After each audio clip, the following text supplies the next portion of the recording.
네, 오늘 저희가 함께 깊이 들여다볼 내용은 잠언 30장입니다.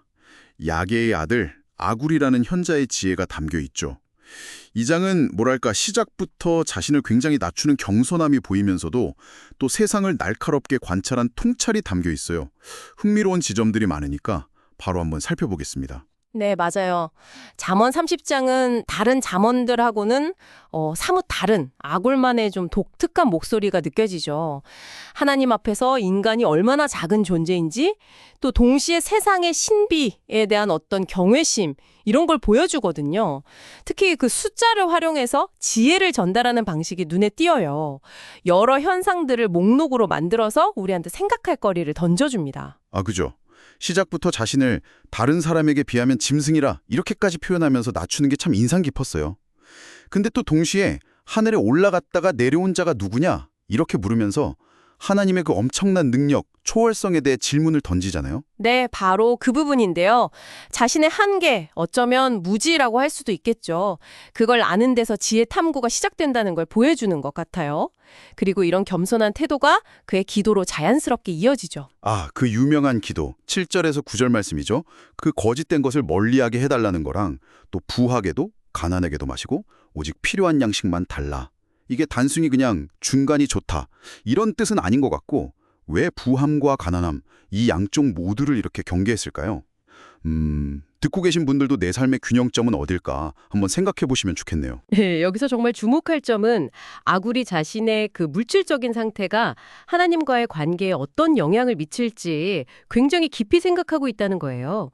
그러니까 부유해지면 하나님을 잊고 여호와가 누구냐 이렇게 말하게 될까 봐 두렵고 또 너무 가난하면 도둑질 같은 걸 해서 내 하나님의 이름을 욕되게 할까 봐 염려하는 거죠. 아, 그러니까 자기 신앙, 영적인 상태를 가장 중요하게 생각하면서 그 극단적인 상황 자체를 피하려는 거군요. 그렇죠.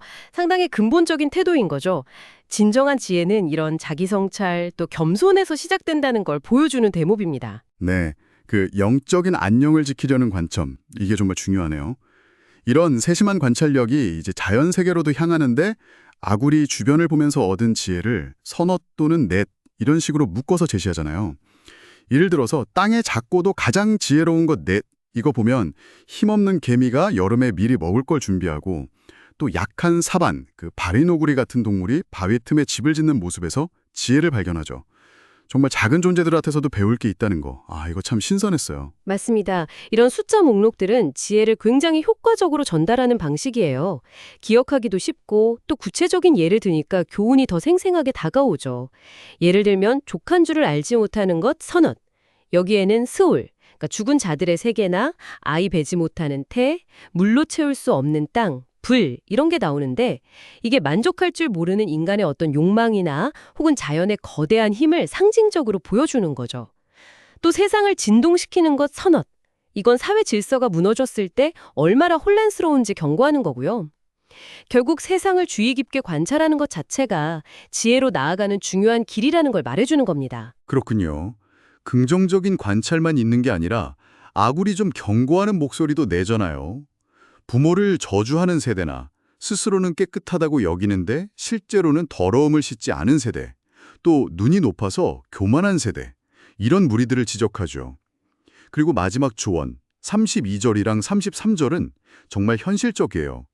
스스로 높은 채 하거나 악한 일을 꾀했으면 입을 막아라. 젖을 저으면 엉긴 젖이 나오고 코를 비틀면 피가 나듯이 화를 내면 다툼이 일어난다. 이 비유, 와, 정말 와닿지 않나요? 네, 정확합니다. 그 경고들은 아굴이 말하는 지혜와는 정반대 있는 어리석음의 모습들이죠. 그리고 마지막 구절은 결국 지혜라는 것이 개인의 말과 행동, 특히 감정을 잘 다스리는 자기 통제 능력과 얼마나 깊이 연결되어 있는지를 강조하는 거예요. 격한 감정이나 교만이 결국 관계를 파괴하는, 즉 다툼으로 이어진다는 그런 통찰이죠. 그래서 이 지혜를 우리 일상 속에서, 관계 속에서 어떻게 적용하며 살아야 할까? 이런 실질적인 질문을 던지게 만들어요. 자, 그럼 이 모든 이야기들이 오늘 우리에게 어떤 의미가 있을까요? 아굴의 잠언을 통해서 우리는 겸손의 가치, 또 극단을 경계하면서 균형을 찾으려는 기도의 지혜, 그리고 아주 작고 평범해 보이는 것들 속에서도 깊은 통찰을 발견할 수 있다는 사실을 다시 한번 생각해 보게 됩니다. 특히 자신의 한계와 무지를 인정하는 것. 이게 어쩌면 지혜의 가장 중요한 시작점일 수 있겠다는 생각이 드네요. 네, 마지막으로 한 가지 더 생각해 볼 만한 점을 좀 던지고 싶은데요. 아굴은 이렇게 지혜로운 것들을 쭉 열거하면서도 동시에 자신이 심히 기이히 여기고도 깨닫지 못하는 것들, 예를 들면 공중을 나는 독수리의 자취나 반석 위를 기는 뱀의 자취 같은 것들에 대해서도 솔직하게 고백하거든요. 아, 그렇죠. 이해할 수 없는 것들에 대한 언급도 있었죠. 네. 어쩌면 진정한 지혜라는 건 우리가 아는 것을 잘 정리하는 능력뿐만 아니라 인간 이해의 어떤 명백한 한계를 인정하고 세상에 불가해한 신비, 이해할 수 없는 것들을 경이감으로 받아들이는 태도까지 포함하는 건 아닐까요? 여러분의 일상 속 작은 관찰들, 또 때로는 설명하기 어려운 그런 경이로운 순간들이 혹시 어떤 깊은 깨달음으로 이어질 수 있을지 잠시 생각해 보시는 시간을 가져보시면 좋겠습니다.